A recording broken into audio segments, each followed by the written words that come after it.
Hola, buenas tardes. Mi nombre es Mariel Hurtado de la sección 10.4O3 y hoy les vengo a hablar un poco acerca de los desórdenes temporomandibulares. Empecemos.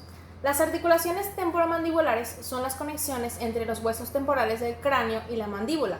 Existen dos articulaciones temporomandibulares, una a cada lado de la cara, justo delante de las orejas. Los ligamentos, tendones y músculos que sostienen las articulaciones son los elementos que permiten el movimiento mandibular. Normalmente, la persona afectada tiene dolor de cabeza y respuesta dolorosa al tacto de los músculos masticadores. También puede notarse en este tipo de personas chasquidos en las articulaciones de la mandíbula. En general, los médicos o dentistas pueden diagnosticar estos trastornos mediante la historia clínica y la exploración clínica, pero a veces es necesaria una prueba de diagnóstico por la imagen. Los trastornos o desórdenes temporomandibulares que anteriormente eran denominados trastornos de la ATM, articulación temporomandibular, son más frecuentes entre las mujeres veinteañeras y entre los 40 y 50 años. En casos excepcionales hay bebés que nacen con anomalías en la ATM, en la articulación temporomandibular. Los desórdenes temporomandibulares incluyen problemas con las articulaciones, los músculos y con las bandas de tejido fibroso que los conectan. Ahora, ¿qué causa estos desórdenes? Con frecuencia, la causa de la disfunción o del desorden temporomandibular es una combinación entre tensión muscular y problemas anatómicos dentro de las articulaciones.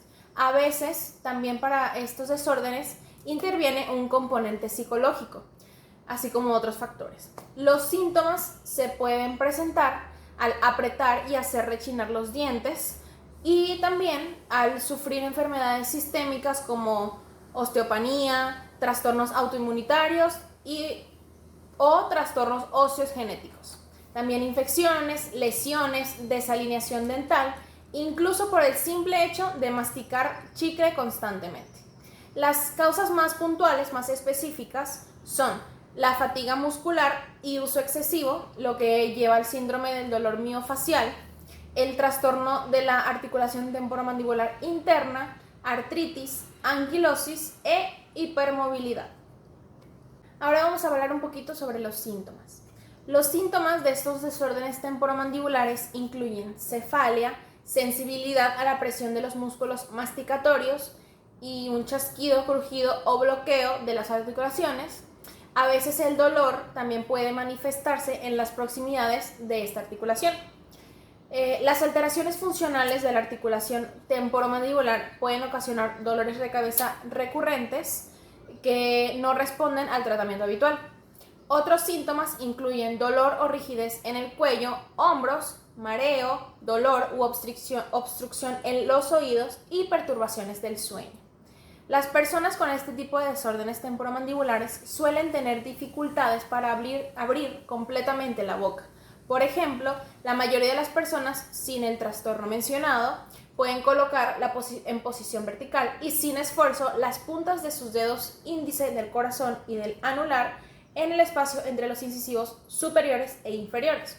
Este espacio suele ser notablemente más reducido, más pequeño en las personas con desórdenes temporomandibulares, con excepción de la hipermovilidad. Ahora bien, el diagnóstico. El diagnóstico se puede realizar mediante una exploración que se realiza por un dentista o un médico. También puede ser por pruebas de diagnóstico por la imagen. En el caso de artritis infecciosa, aspiración de líquido, a veces polisomnografía, que es el estudio del sueño. Y el odontólogo o médico casi siempre diagnostica una afección o un desorden temporomandibular en función únicamente de la historia clínica y dental del paciente, así como también de la exploración física. Este examen consiste en presionar levemente un lado de la cara o de introducir el meñique en la oreja del paciente y presionar con suavidad hacia adelante, mientras que el paciente se le indica abrir y cerrar. Con la intención de detectar la presencia de chasquidos o de ruidos secos. Además, el médico palpa con suavidad los músculos masticatorios para detectar dolor o sensibilidad al tacto. y observa si el maxilar se desplaza al morder. Se le indica al paciente o a la persona que abra la boca tanto como pueda, pero sin esforzarla demasiado. Una persona de tamaño promedio puede abrir la boca por lo menos 4 centímetros. El médico realizará otras pruebas si hay la sospecha de presencia de una afección articular interna.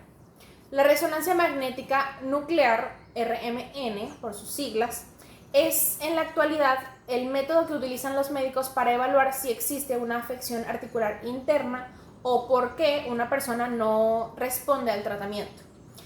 Si el médico sospecha la presencia de artrosis al escuchar un ruido crujiente, chirriante, cuando la persona abre la boca, que es la crepitación, las radiografías y tomografías computarizadas pueden confirmar este diagnóstico. Si la causa de este desorden es la hipermovilidad, la persona suele ser capaz de abrir la boca con una apertura de más de 3 dedos de anchura. En este caso, la mandíbula puede estar luxada de forma crónica. Si la anquilosis es la causa, el grado de movilidad de la mandíbula tiende a estar notablemente reducido. Y si los síntomas de dolor y muscular y rigidez continúan, el médico puede ordenar pruebas para descartar un trastorno del sueño. Esta prueba se denomina, como mencioné anteriormente, polisomnografía. Y por último, hablaremos sobre el tratamiento de estos desórdenes temporomandibulares. Tenemos el tratamiento con prótesis bucales y analgésicos, medidas de autoayuda. A veces incluso puede servir la fisioterapia, pero todo depende del caso. En ciertas ocasiones la intervención quirúrgica y en otras veces fármacos como relajantes musculares, somníferos o toxina botulínica. Todos estos tratamientos varían de forma considerable según la causa del desorden. 2 tratamientos muy comunes son la terapia con prótesis bucal, también llamada terapia con férula o protector bucal, y los analgésicos, como los medicamentos antiinflamatorios o no esteroides para aliviar el dolor. Gracias. Vamos a hablar un poco sobre el trauma oclusal. ¿Qué es el trauma oclusal? El trauma oclusal es un término clínico dental y hace referencia a los daños que se producen cuando los dientes se dejan en una oclusión traumática y sin un tratamiento adecuado. Si la relación oclusal no está correctamente equilibrada, puede resultar con síntomas como dolor, sensibilidad o incluso movilidad de los dientes afectados. El trauma oclusal es el daño que produce cambios en los tejidos del aparato de inserción como resultado de las fuerzas oclusales. Puede estar causado por inestabilidad oclusal, hábitos parafuncionales como el bruxismo o incluso ambas. Es el fracaso de la estructura de soporte para resistir o adaptarse a este tipo de fuerzas. Y existen 2 tipos de trauma oclusal. El trauma oclusal primario, que es una lesión producida por fuerzas oclusales excesivas aplicadas sobre uno o varios dientes con soporte periodontal normal. Un diente sometido a fuerzas oclusales anormales, pero que tiene un soporte periodontal normal y no ha sufrido pérdida de hueso, ni se ha descrito como trauma oclusal primario. Esto es lo que se describe como un trauma oclusal primario. Los dientes con trauma oclusal primario llegan a un estado de estabilidad en el que no hay más cambios histológicos, radiográficos, ni aumenta la movilidad. Los hábitos como el bruxismo, el rechinamiento o morder objetos puede causar esta patología. Y está el segundo trauma oclusal, que es el trauma oclusal secundario, que se da cuando la capacidad de adaptación de los tejidos de soporte ceden ante las fuerzas de oclusión, lesionándolos. Se considera también como el efecto de las fuerzas normales o anormales de la oclusión sobre los tejidos de soporte enfermos periodontalmente hablando. También se produce pérdida ósea resultante, esto de la inflamación marginal, o migración de inserción epitelial. La enfermedad periodontal se puede asociar a un trauma oclusal secundario, como también lo puede ser el bruxismo. Para realizar un buen diagnóstico debemos conocer la causa de la enfermedad periodontal y así debemos hacer un buen examen clínico y conocer las causas del trauma oclusal. Debemos también tener en cuenta que hay varios factores que aumentan el riesgo de progresión de la enfermedad periodontal, entre los que se incluye el trauma oclusal secundario. Una vez valorado ya este diagnóstico, se procede a planear una secuencia de tratamiento apropiado y poder determinar las posibilidades y limitaciones que pueda tener la terapia periodontal dentro del perfil de un paciente que padece de un trauma oclusal. Vamos a hablar un poquito sobre la evaluación de un trauma oclusal.